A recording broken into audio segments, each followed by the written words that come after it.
kita sudah dapat kesimpulan 99,9% Gibran Raka Buming Raka tidak pernah lulus dan tidak ada ijazah SMA.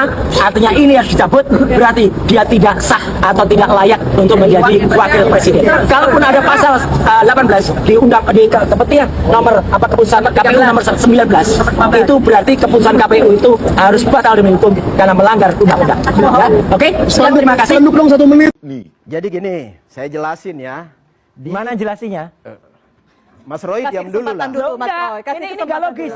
Di mana menjelaskan Anda selalu berpersepsi Anda pribadi yang punya logika hukum dan logika. Jelas ini. Lah, itu saya mau nanya, saya mau bilangin ya. Di UTS Sydney itu kan Gibran melakukan pendidikan ya. Bawa ijazah. Gibran aja yang diundang ke sini. Dengar dulu. Pernah nggak ke sana?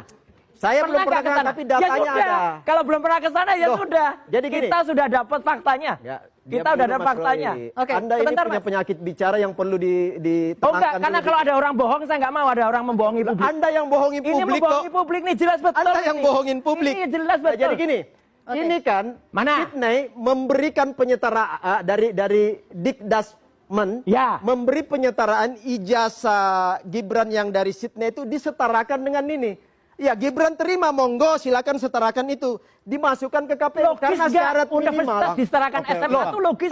Tanya Dikdas. Lah ya udah, logis. Saya tengahi. Ya, di sana pendidikan tinggi disetarakan, di sini di Dikdas. Sekarang pertanyaan tanya kenapa ini menyetarakan ada menjadi setara udah enggak, ini kalau Anda percaya ini pendidikan ngaco. tinggi, Ya. Ya. Kenapa di sini disetarakan ke pendidikan dasar dan menengah? Saya jawab gini ya. Jadi gini. Gimana jawabnya? Ini salah. Tunggu. Gimana jawabnya? Tidak apple to apple. Di sana pendidikan tinggi. Jadi gini. Lah ya dijawab dulu. Ya, Pendidikan saya jawab. tinggi Anda disetarakan. Lah ya jawab dulu. Jadi gini. Bukan diam, kamu nggak bisa maksa saya diam. Ya. Anda jangan juga memotong pembicaraan saya. Lah ya udah. Kalau nggak logis ya nggak bisa. Saya nggak rela orang Indonesia dibohongi orang nggak logis ini. Kalau manusia seperti ini. SMA kok disetarakan universitas. Logika mana ini bukan saya yang bicara. Lah ya udah. Dikdasmen menyetarakan ijazah dari UTS itu hanya diakui. UTS itu perguruan tinggi atau enggak? Sekarang tanya, kenapa Dikdasmen hanya gitu aja nggak bisa jawab. UTS itu perguruan tinggi. University Technology of Sydney. Tahu arti universitas nggak? Tahu arti universitas nggak? Anda yang nggak ngerti. Lah iya tahu arti universitas nggak? Nggak ngerti dia. Nah, gini. Pak, ini nggak sehat. Pak, ya. Kalau orang seperti ini nggak bisa tampil di publik untuk memberikan pendidikan karena politik. Saya nggak rela ada orang bohong.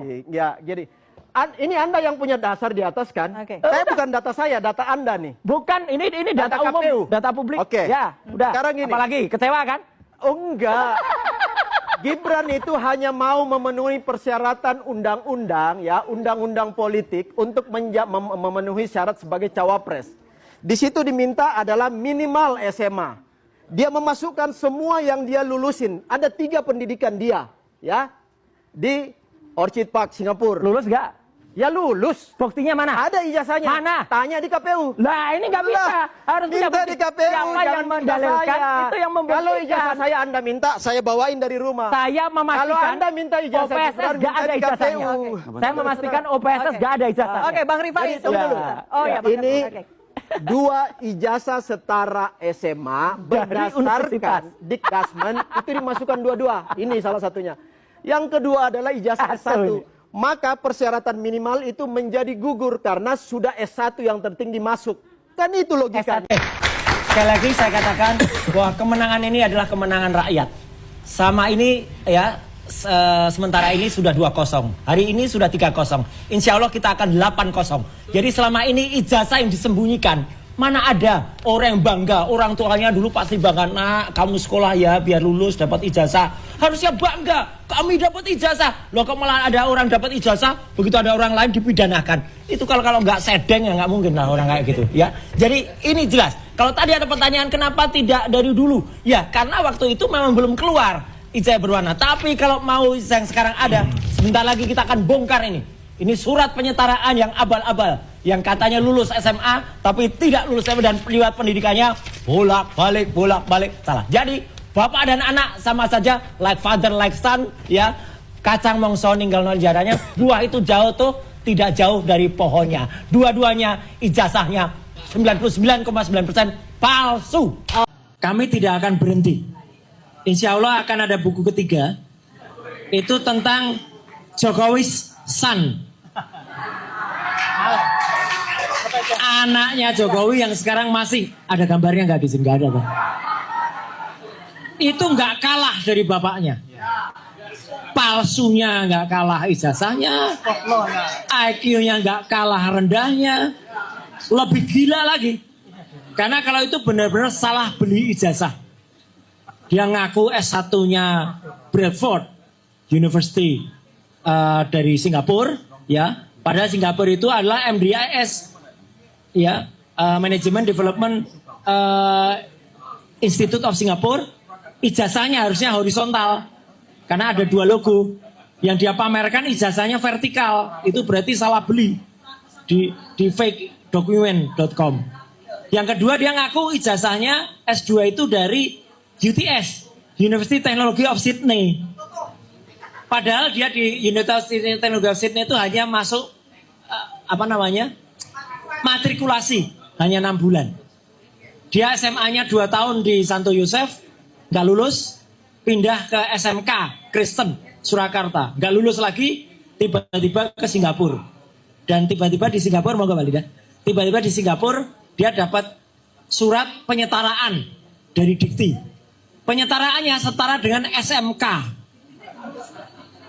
Diktinya gembos juga.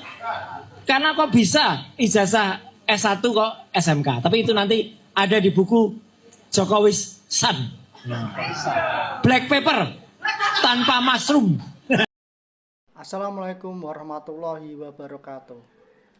Lagi-lagi nama Gibran Rakabuming Raka kembali jadi sorotan publik. Kali ini bukan soal politik, bukan pula soal posisi sebagai wakil presiden terpilih, tapi soal ijazah.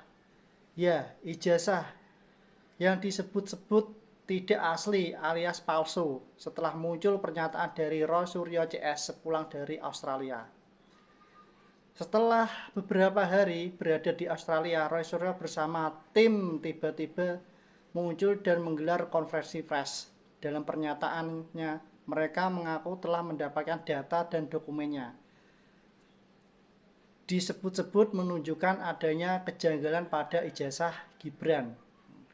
Mereka menuding bahwa nomor seri, tanda tangan, hingga format ijazahnya berbeda dari dokumen resmi yang seharusnya dikeluarkan oleh universitas tempat Gibran menempuh pendidikan. Roy bahkan menantang agar pihak kampus yang Gibran sendiri berani membuka data secara publik untuk membuktikan keaslian ijazah tersebut. Namun, di sisi lain, kubu pendukung Gibran menilai langkah ini sebagai fitnah politik yang terencana. Mereka menyebut tuduhan itu hanya upaya menjatuhkan Gibran yang kini tengah berada di puncak sorotan sebagai wakil presiden termuda dalam sejarah Indonesia. Tak butuh waktu lama, media sosial pun langsung meledak. Tagar ijazah Gibran palsu dan Roy Suryo jadi trending di sosial media. Ada yang mendukung langkah Roy Suryo, tapi tak sedikit pun yang menilai ini hanya manuver politik penuh kepentingan. Beberapa netizen bahkan mengunggah perbandingan ijazah-ijazah lain dari kampus yang sama dan memperlihatkan bahwa format memang bisa berbeda tiap tahun. Menandakan tuduhan itu belum tentu benar. Sampai saat ini belum ada klarifikasi langsung dari Gibran maupun pihak istana. Namun jika isu ini benar-benar berlanjut ke jalur hukum, maka bisa jadi kita akan melihat kasus besar yang mengguncang dunia politik Indonesia. Apakah ini murni pencarian kebenaran atau hanya serangan politik untuk menyokong kepercayaan publik terhadap Gibran? Ya jelas, publik ini menanti apakah ijazah itu asli atau hanya simbol palsu dari ambisi politik yang sebenarnya. Kalau menurut kamu, Roy Suryo ini sedang membongkar kebenaran, atau malah sedang cari panggung politik baru? Tulis pendapatmu di kolom komentar. Oke. Wassalamualaikum warahmatullahi wabarakatuh.